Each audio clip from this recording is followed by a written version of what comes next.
Rarest of rare case ಪ್ರಕರಣಕ್ಕೆ ಭಾಳ ಮಹತ್ವ ಇದೆ. 9 ಪೊಲೀಸರು ಇದಾರಲ್ಲ ಅವರೆಲ್ಲರಿಗೂ ಕೂಡ ಗಲ್ಲು ಶಿಕ್ಷೆ, 9 ಜನಕ್ಕೂ ಗಲ್ಲು ಶಿಕ್ಷೆ ವಿಧಿಸಿದೆ. ತಮ್ಮದೇ ಸಿಬ್ಬಂದಿಗಳ ಜೊತೆಗೆ ಪೊಲೀಸರು ವಿರುದ್ಧವಾಗಿ ಸಾಕ್ಷಿ ಹೇಳ್ತಕ್ಕಂಥದ್ದು ನಿಜಕ್ಕೂ ಕೂಡ ರೇರೆಸ್ಟ್ ಆಫ್ ರೇರೆಸ್ಟ್ ಕೇಸ್ ಇದು. ಕೋವಿಡ್ ಅಂತ ಸಮಯದಲ್ಲಿ ಪೊಲೀಸ್ನವರು ಹೆಂಗೆ ನಡ್ಕೊಂತಾರೆ, ಇದೇ ಕಾರಣಕ್ಕೋಸ್ಕರ ಲಾ ಆ್ಯಂಡ್ ಆರ್ಡರ್ ಯಾರ ಕೈಲಿ ಇರುತ್ತೋ ಅವರಿಗೆ ಹೃದಯ ಇರಬೇಕಾಗತ್ತೆ.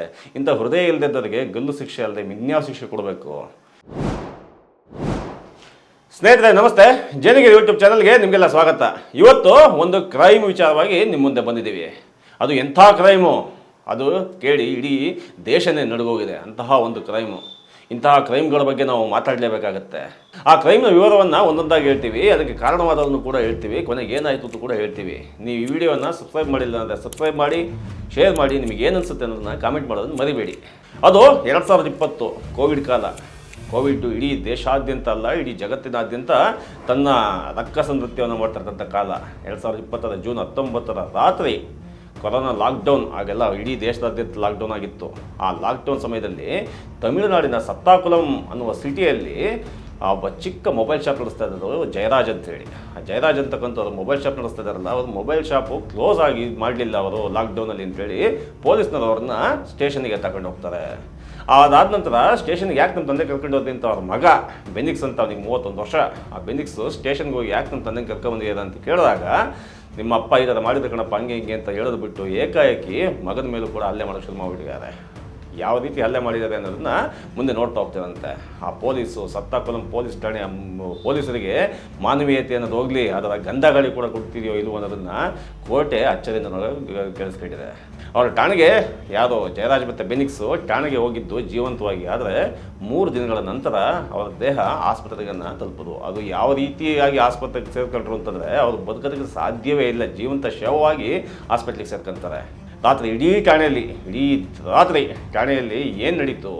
ಪೊಲೀಸ್ ಇನ್ಸ್ಪೆಕ್ಟ್ರು ಎಸ್ ಶ್ರೀಧರ್ ಅಂತ, ಸಬ್ ಇನ್ಸ್ಪೆಕ್ಟರ್ಗಳು 2, ಬಾಲಕೃಷ್ಣನ್ ಮತ್ತು ರಘು ಗಣೇಶ್, ಮತ್ತು 7 ಜನ ಪೊಲೀಸ್ ಸಿಬ್ಬಂದಿ, ಮುರುಗನ್, ಸುಮಧುರೈ, ಮುತ್ತುರಾಜ್, ಚೆಲ್ಲುದರೈ, ಥಾಮಸ್ ಫ್ರಾನ್ಸಿಸ್, ವೇಲುಮುತ್ತು, ಇವರಿಷ್ಟು ಜನ ತಂದೆ ಮಗನನ್ನು ಅಮಾನುಷ ಅಂತಾರಲ್ಲ, ಅಮಾನುಷವಾಗಿ ಹೊಡೆದಿದ್ದಾರೆ. ಅದು ಆರೋಪ ನಂತರ ಸಾಬೀತಾಗಿದೆ. ಲಾಠಿ ಅದು ಕೈಗೆ ಸಿಕ್ಕಿದ್ದು ಏನು ಸಿಕ್ಕಿದೆ ಅದರಲ್ಲಿ ಹೊಡೆದು ಚಿತ್ರಹಿಂಸೆ ಕೊಟ್ಟಿದ್ದಾರೆ. ಯಾವುದೇ ಮನುಷ್ಯನ ಹೃದಯವನ್ನು ನಡೆಸ್ತಕ್ಕಂಥ ಕೃತ್ಯ ಇದು. ಜಯರಾಜ್ ಮತ್ತು ಬೆನಿಕ್ಸ್ ಠಾಣೆಯಲ್ಲಿ ಆ ರೀತಿ ಮಾರಣಾಂತಿಕ ಹೋಗಿ ಒದೆ ತಿಂದ ಮೇಲೆ ಅವ್ರನ್ನ ಹಾಸ್ಪಿಟ್ಲಿಗೆ ಕರ್ಕೊಂಡ್ಬಂದಿದ್ದಾರೆ. ಅವ್ರ ಕುಟುಂಬದವರು ಹಾಸ್ಪಿಟ್ಲಿಗೆ ಬಂದ ನಂತರ ಅವ್ರ ದೇಹ ನೋಡಿದ್ರೆ ಇಡೀ ಕುಟುಂಬದವರಿಗೆ ಅಚ್ಚರಿ ಆಗೋಗುತ್ತೆ. ಅಚ್ಚರಿ ಅಷ್ಟೇ ಅಲ್ಲ, ಆಘಾತ ಕೂಡ ಆಗುತ್ತೆ. ಅದು ಮೀಡಿಯಾ ತಲುಪಿದ ತಕ್ಷಣ ದೇಶಾದ್ಯಂತ ಆಕ್ರೋಶ ಹೇಳುತ್ತೆ. ಪೊಲೀಸ್ ಕಸ್ಟಡಿಯ ಸಾವು ಅನ್ನೋ ಪದ ಎಷ್ಟೊಂದು ಭಯಾನಕ ಅನ್ನೋ ಸತ್ಯ ಮತ್ತೊಮ್ಮೆ ನಮ್ಮ ಕಣ್ಮುಂದೆ ಇರುತ್ತೆ. ಅದಾದ ನಂತರ ಕೇಸ್ನ CBI ತಗೊಳ್ಳುತ್ತೆ. 2000 ಪುಟಗಳ ಚಾರ್ಜ್ ಶೀಟ್, 100ಕ್ಕೂ ಹೆಚ್ಚು ಜನ ಸಾಕ್ಷಿಗಳು, ಒಬ್ಬರು ಮಹಿಳಾ police constable, head constable Revathi ಅಂತ. ಇವರೇ ಬಹಳ ಮುಖ್ಯ. ಈ ರೇವತಿ ಅನ್ನೋರು ಮನಸ್ಸು ಮಾಡದೆ ಹೋಗಿದ್ರೆ ಈ ರೀತಿಯ ಒಂದು ಭಯಾನಕ ಕೃತ್ಯ ಈ ಜಗತ್ತಿನ ಮುಂದೆ ಬರ್ತತ್ತಿಲ್ಲ. 6 ವರ್ಷಗಳ ನಂತರ 2020ರಿಂದ ಈಗ 2026 ತನಕ ದೀರ್ಘ ಯುದ್ಧದ ನಂತರ 2026 ಏಪ್ರಿಲ್ 4ನೇ ತಾರೀಕು ಮದುರೈನ ಮೊದಲ ಹೆಚ್ಚುವರಿ ಜಿಲ್ಲಾ ಮತ್ತು ಸೆಷನ್ಸ್ ನ್ಯಾಯಾಧೀಶರಾದಂತಹ ಮುತ್ತುರಾವ್ ಕುಮಾರನ್ ಅನ್ನುವರು ತೀರ್ಪು ನೀಡಿದ್ದಾರೆ.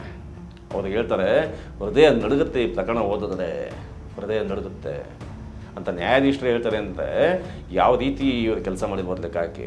ಯಾಕೆಂತಂದರೆ ಯಾರು ಗಾಯ ಆಗಿತ್ತು, ಹೊಡೆದು ಏಟು ತಿಂದಿದ್ದರೋ ಅವರ ಗಾಯದಿಂದ ಬಂದ ರಕ್ತವನ್ನು ಅವರಿಂದಲೇ ವರ್ಷಕ್ಕೆ ಹೇಳ್ತಕ್ಕಂಥದ್ದು.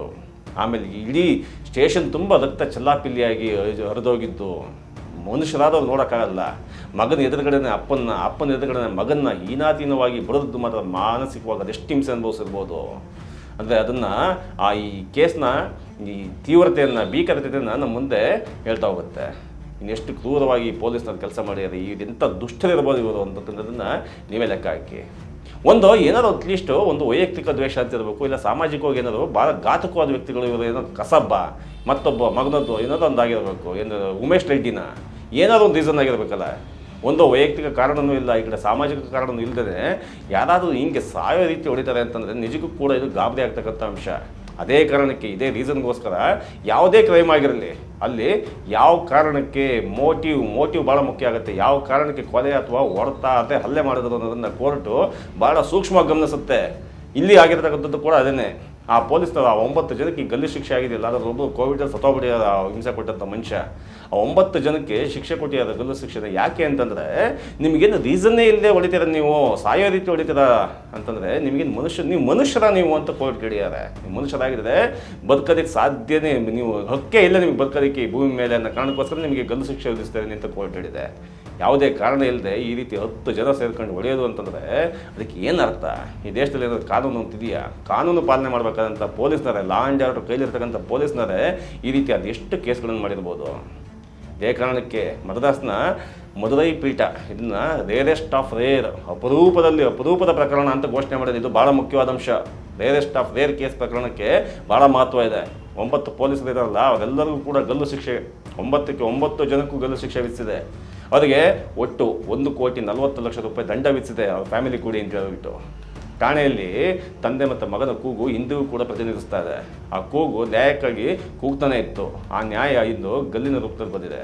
ಆದರೆ ಈ ಶಿಕ್ಷೆ ಮದ್ರಾಸ್ ಹೈಕೋರ್ಟ್ನ, ಅಂದರೆ ಅಲ್ಲಿ ಆ ಹೈಕೋರ್ಟ್ನಿಂದ ದೃಢೀಕರಣ ಆದ ನಂತರನೇ ಜಾರಿಗೆ ಬರುತ್ತೆ, ಸದ್ಯಕ್ಕೆ ಬರಲ್ಲ.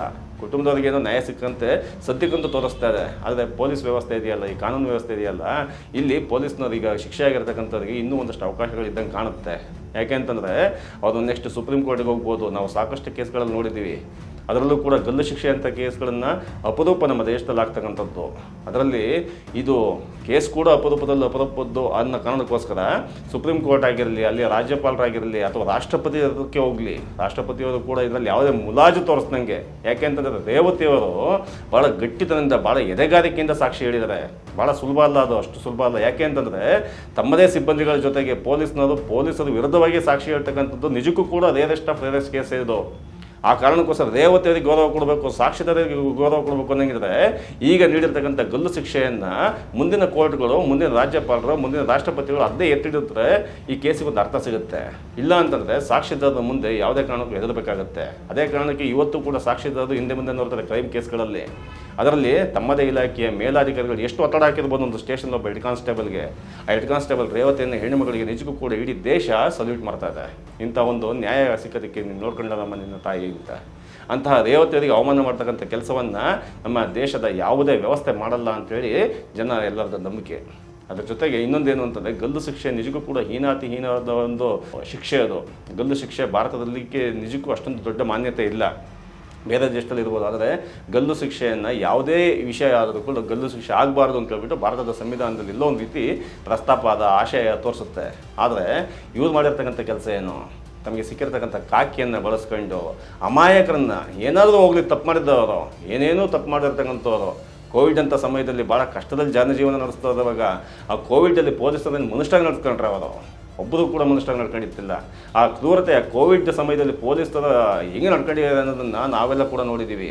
ಅದರ ನಡುವೆ ಈ ಕೇಸು ಭಾಳ ಅಥೆಂಟಿಕೇಟೆಡ್ ತೋರಿಸ್ತಾ ಇದೆ. ಕೋವಿಡ್ ಅಂತ ಸಮಯದಲ್ಲಿ ಪೊಲೀಸ್ನವರು ಹೆಂಗೆ ನಡ್ಕೊತಾರೆ. ಇದೇ ಕಾರಣಕ್ಕೋಸ್ಕರ ಲಾ ಆ್ಯಂಡ್ ಆರ್ಡರ್ ಯಾರ ಕೈಲಿ ಇರುತ್ತೋ ಅವರಿಗೆ ಹೃದಯ ಇರಬೇಕಾಗತ್ತೆ. ಇಂಥ ಹೃದಯ ಇಲ್ಲದಿದ್ದವರಿಗೆ ಗಲ್ಲು ಶಿಕ್ಷೆ ಅಲ್ಲದೆ ಇನ್ಯಾವ ಶಿಕ್ಷೆ ಕೊಡಬೇಕು?